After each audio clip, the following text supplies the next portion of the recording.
welcome back. Yes, I'm here again today. Usually, if I have to go to the post office, I'll usually stop here. So here I am. I want to fish for a little bit. It is just after 1:30. I want to get out of here before sunset. It's Friday, so yeah, you're right. Let's see what's up. I already can see that it looks interesting, but I don't see a lot of fish. But they're probably here in these deeper bits. You see this? It is fairly clean. It could get cleaner, and it's fairly shallow. There's a lot of dead snodgrass up that way where the sun is shining, and not so much down there unless you go really far. So we just have this little bit to contend with. However, I don't think this is where we're going to start.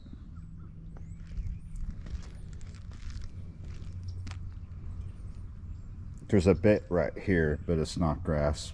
However, I don't think there's much in there today, and that's where we're headed. Not in there today, but sort of.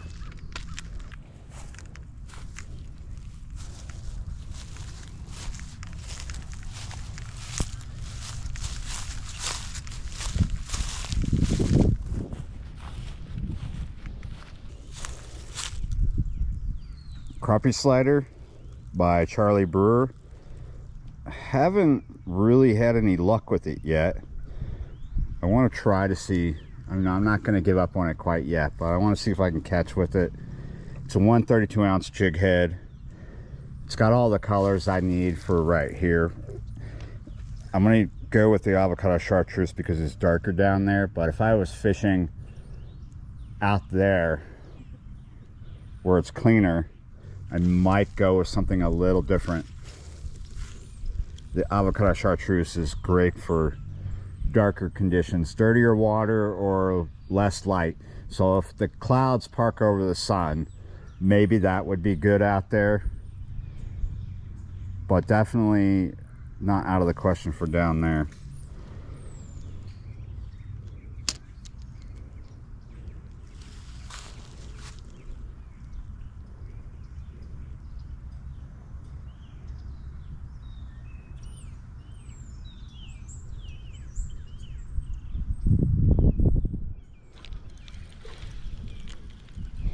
That did not take long.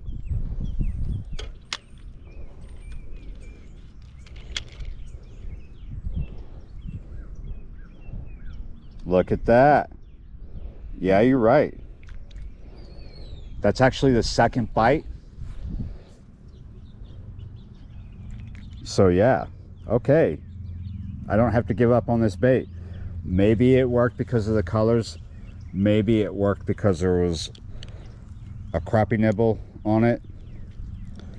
But yeah, you're right. You know what I'm going to do? I'm not going to drop this fish through that grate and disturb everything more than I already have. I'm just going to walk over here and let him take the high dive without bouncing off the side like last time I did that. So this time, no crappie bite. That was an old one. That was like from the other night. Been sitting there all dried up, but still, I suppose it worked. Red ears seem to bite better in low light conditions. They might be just hanging out in there, biding their time. Who knows how many are in there. It's not just like this little, like, you see the size of the grate, the size of the box, if you will, the water down there is about the size of the grate, maybe just a hair bigger. But then you have the pipe that comes off this box that goes this way to another access point, and then who knows. So there's a fair bit of water underground here that they could be in, not just directly underneath this grate here.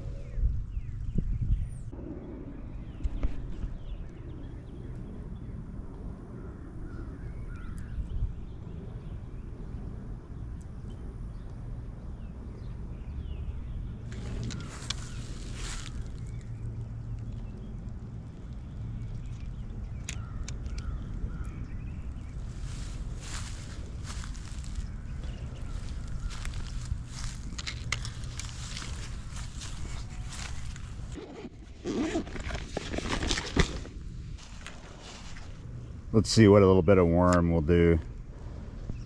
I think I just got lucky at first, because I'm not getting a bite with the jig or the worm back there now. So I'm gonna look around, see if I can get lucky somewhere else, and then go back up there. It's not like this is the best time of the day. It's not an active feeding period. It wouldn't be too bad if the clouds parked in front of the sun. That might make something happen. Sun is like full on the water right now. Oh, I see fish right here. I see one fish, one little panfish swimming.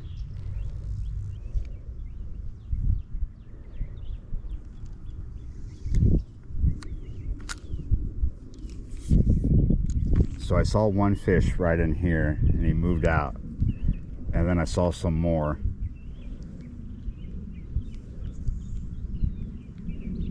They seem to be hanging out where this concrete stops and it kind of levels out to sediment, to mud.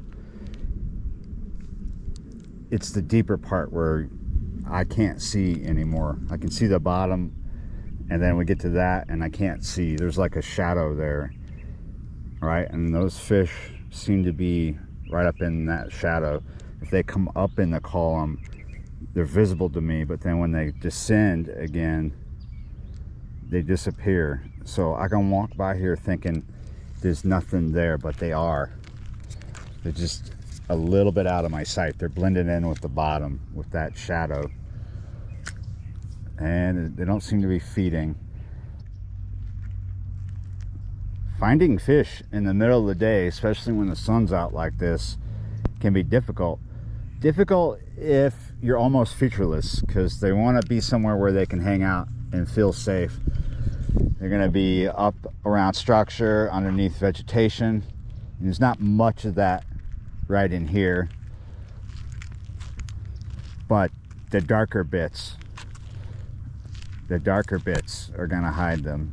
The deeper bits.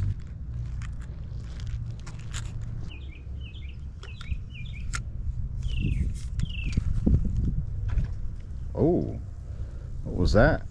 Let me see if something is right there on the edge of where this vegetation is. There's also a lot of snodgrass. We might bring some back. No bites there. Maybe right there where it's, oh, as soon as the lead hit the water, I saw something spook out of there. It's a darker spot, bit of a hole.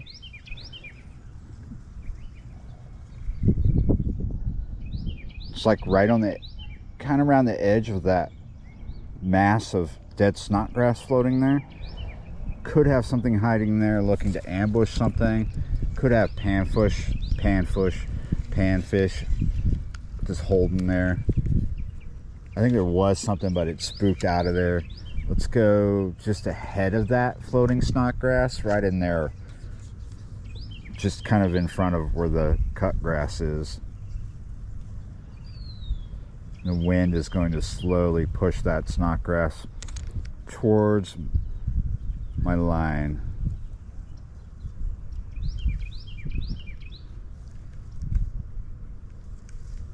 And still no bites,